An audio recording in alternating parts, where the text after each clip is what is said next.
What a game yesterday, man. What a game. What a game. What's up, man? This is David. We're doing another Six video because that's what the fuck we do here.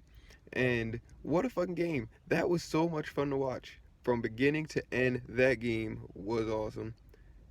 It's just so much fun being a Sixers fan right now. Like it's so much fun watching this team beat up on the motherfucking Celtics, man. Fuck them.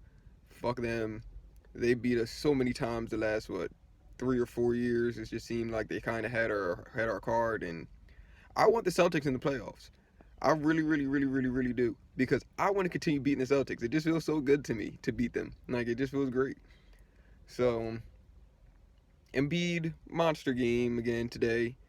Simmons lackluster game again today. Great defensively, he really clamped Tatum.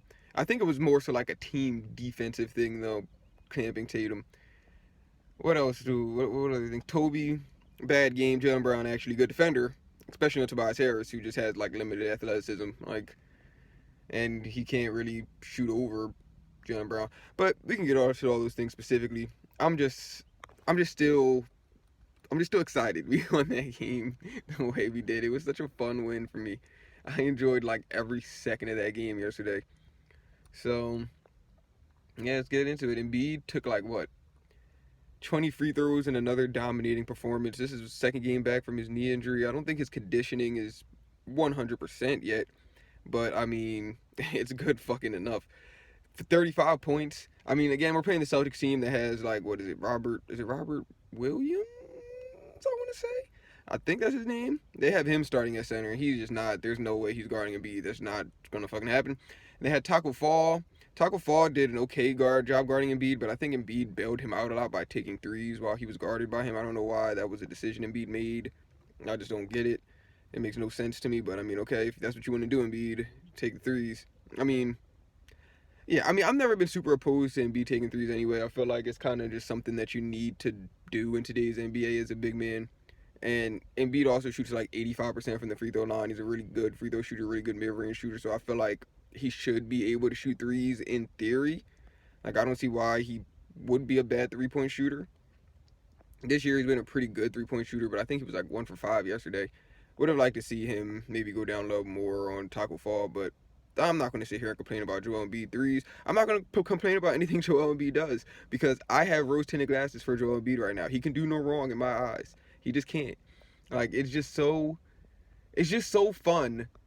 Like it's been so many years watching Sixers basketball, and you watch other teams, and it's like, damn, I wish we had like a top 5 player like Kawhi Leonard or like Kevin Durant on our team, and it's like we have that fucking player now. Like we have we have one of the best players in the league, and it's just so like I'm enjoying every second of this shit. I really, really am. Like it's just crazy to me. Defensively, Embiid was great again today. Like just a great all-around game for Embiid. Oh yeah, also I'm filming this, in my car. If it wasn't very clear, don't judge me. I don't want to be inside and sound like a crazy person talking to myself. So I'll sound like a crazy person talking to myself in my car and to anyone who drives by and watches me just talk to nothing. It's gonna be a weird, funny sight either way. But do I want to embarrass myself in front of complete strangers whose opinion I really don't give a fuck about? Or do I want to embarrass myself in front of people in my house who are going to judge me? But again, I really don't give a fuck about their opinion either because it's not like it's going to change. They already know I'm fucking stupid and crazy. But I don't even know where I was. Embiid, monster. Next person. Ben had a, what, I can't think of the word I want to use.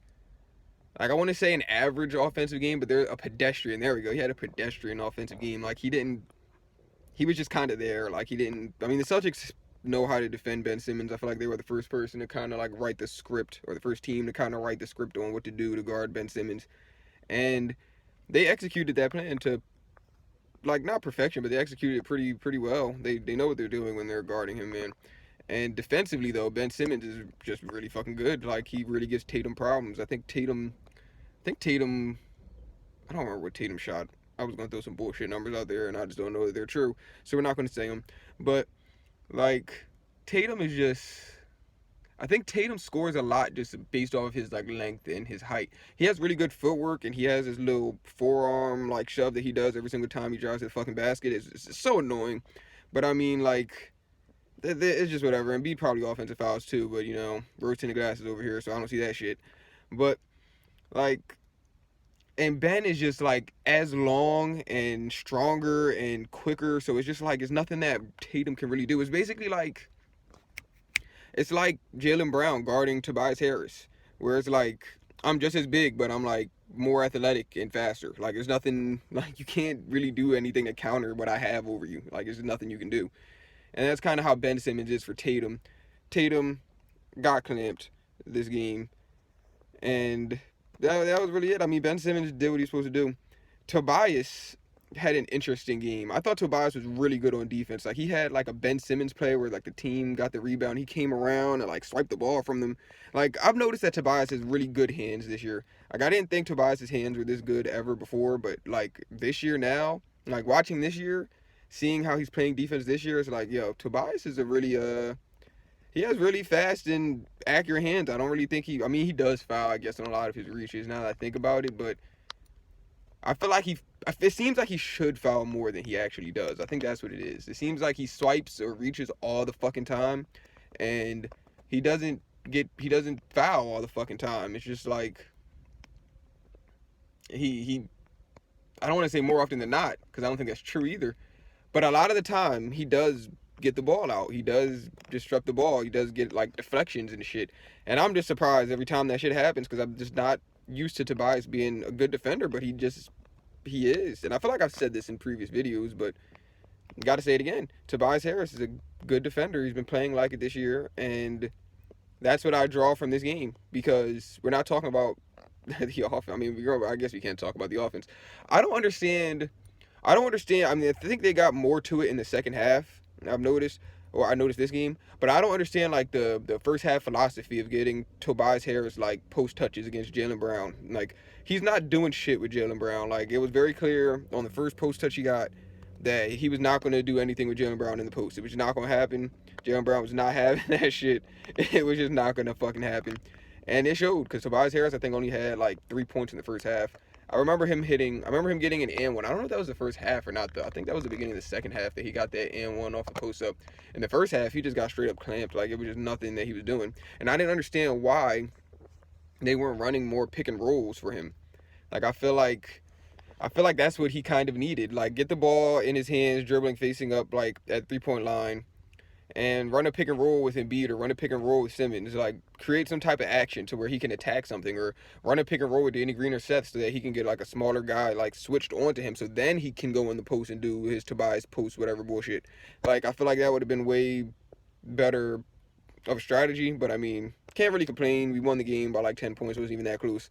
So yeah, Tobias Harris, great defensive game, lackluster offensive game. But I mean, it wasn't through him just being ass. Like it was through like a better defender being on him and him just not being able to do shit with it. And can't be that mad at Tobias for that. I mean, he is getting paid $30 million, so maybe I can be a little mad. Like he's supposed to, you know, come out every game and do this, but he does come out every game and do this. I mean, sometimes people just have a bad matchup and there's nothing they can do. So that's why I'm gonna leave it at with him. Danny Green, I'm buying a Danny Green jersey.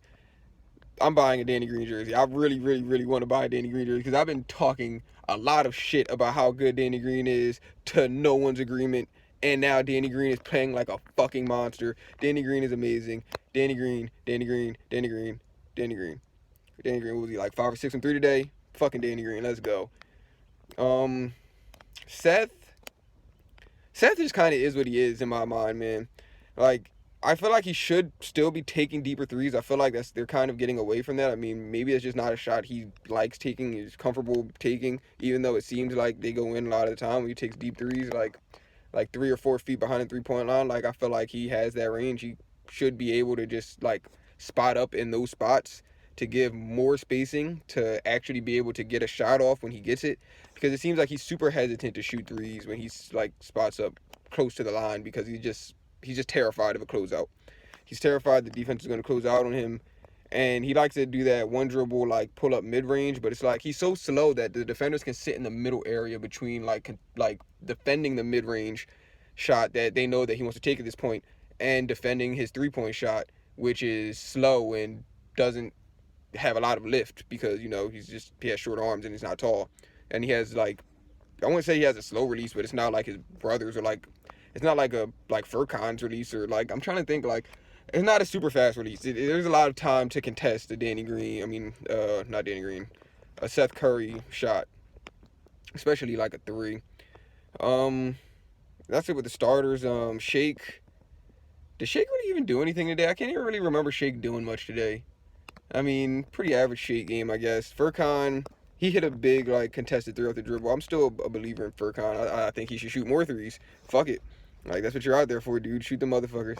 But I don't really have anything to say positive or negative. I feel like this was kind of a bad bench game. The bench, I mean, they didn't blow up or anything. I guess they did what they were supposed to do. They kept us. I think all the bench players were like a minus like 6 or 7, like in the plus minus overall this game. So it was like, it wasn't like they came in the game and just like fucked it up, like, and just gave that shit away. They just kind of slowly bled the lead away, but held it enough so that when the starters came back, they could do their job and they can, widen the margin again. So I don't really have much to say about the bench. I mean, I'm trying to think like who else came off the bench and did like shit. I can't really think of anyone who really did shit off the bench today. Dwight. Dwight had a pretty good game. He got a lot of rebounds. He got fouled a lot.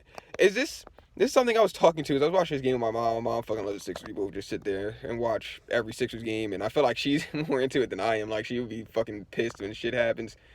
Like, she has way less patience with the Sixers than I do. It's kind of fun. But, like, I was talking about this with my mom watching the game. I was like, I don't think for someone as strong as Dwight Howard is, like all the fucking muscles that this nigga has, like the bowling balls that he has on his fucking shoulders, this man never, ever, ever finishes through contact. Like, he would never finish through contact and get an N1 when he gets fouled. He always misses the layup. He always misses the N1 opportunity every single time. And we're not even going to talk about the free throws. The free throws is basically a fucking coin flip. So that's just whatever. But I'm not even expecting Dwight free throws to go in. I'm not even mad when they don't. I just expect them to miss every time. So, like, I kind of, like, save my emotions. Like, it's like, okay, we're expecting this to not go in. So, when it doesn't go in, we're not going to be mad when that happens. And that's just how I approach the Dwight free throws at this point. But the N1s is just kind of perplexing to me. For a man as strong as Dwight Howard is, I don't see why he doesn't finish N1s as much, especially when all of his shots are coming, like, right in front of the rim. Like, it's a fucking layup, dude. You can't give me any N1s. You can't make an N1 at all. I don't know. I think I'm just kind of nitpicking. I'm kind of complaining too much. There's not much to complain about this game. I was just excited that we fucking swept the Celtics. Get them the fuck out of here. Let's go. Let's go. We swept the Celtics, and I just feel great about that. I just do. I just really, really do. We what? Holy crap. I had like a cup of saliva in my mouth right there. Holy shit. But I think we took back the number 1 seed from the Nets, or at least tied with them. I think we took it back, because I think we had the tiebreaker. So we have the 1 seed right now. I think they play today. KD's coming back. So we'll see how that goes. But the way the Sixers team is playing, man, I want to play the Nets, because I think they play again this year. I hope they play after Harden comes back, because I want to see a healthy Nets Sixers game. That's really what the fuck I want to see, because I want to understand how this Nets team is going to guard Embiid, because I really just don't see it happening. I don't see a way that the Nets can guard Embiid at all. Like, I just don't see. I feel like Embiid will average 40 points a game against the Nets this year if they play like a series. I feel like he really will average like 38.5 points, like literally on like good efficiency. Like, there's just nothing that they can throw at him. Like, I feel like LaMarcus Aldridge maybe is a better post defender than I remember, but he's not fucking with Embiid. I don't care. He's not big enough. He's not agile enough. There's just nothing that he's going to be able to do. DeAndre Jordan might have been a better option. Honestly, Jared Allen was probably the best option that they had, but, they had to trade him for Harden. That's an understandable move to make for them. Like, I'm not going to sit here and shit on them for getting rid of Jared Allen in order to get James Harden. Like, that's just a necessary move to make at that point. But I think that did hurt them a lot in a potential series against the Sixers. But, they still got to be favored against us. But, man, I really want to watch us play the Nets because I'm feeling really confident about this team when we're fully healthy. Like, really, really confident. We don't even have George Hill yet. So, imagine this team, but instead of, like, Mike Scott or, like, Furkan getting as many minutes or, like, Seth getting as many minutes, you have George Hill, like, a player that can run an offense, dribble the basketball, play good defense. He's like, I'm trying to think, like, what a player comp for George Hill is. He's like Danny Green of point guards or some shit. Like, he's just a good player. He's a solid player. Obviously, he's not fucking Allen Iverson. Like I said before, whatever. He's not gonna break a defense down with his ball handling. He's not gonna dunk on motherfuckers. Like, he's not gonna hit step back threes and shit. He's just gonna play his role and be really solid in it. And honestly, adding a player like that will probably make us even better because we really don't have a point guard. We don't have a guard at all. And I don't. George Hill is not like a prototypical point guard. Like, he's not going to get you like 8 assists a game or some shit. But he can run an offense. He's a high IQ player. Plays defense. So that would even make the team even better against the Nets. And we still probably lose the series.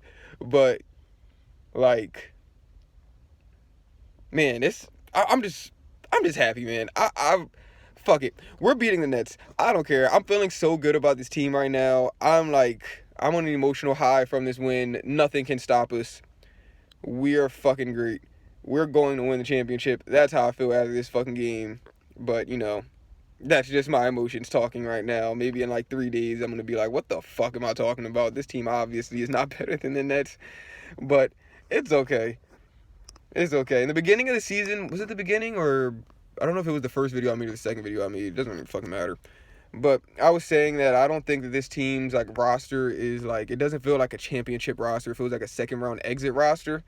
But the more that we play, the more that I watch this team play without Embiid and like hold up without their best player, the more I watch the team play with Embiid, it just makes me feel like when this team has Joel Embiid, they can beat anyone in the league. It's just not, there's not any team that they can't beat.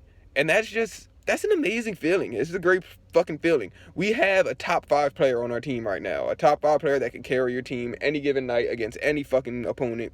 And I'm just going to enjoy it. I'm not going to be a negative Nancy about that shit. We're going to win the fucking championship. And I'm going to be confident in that shit. Like, I just really am. Because I really fucking feel that way. I really, really do. And, yeah. This has been emotional high time with David. Fuck the Celtics. Beat them 3 times. I don't think any games were close. Fucking awesome feeling. See y'all later.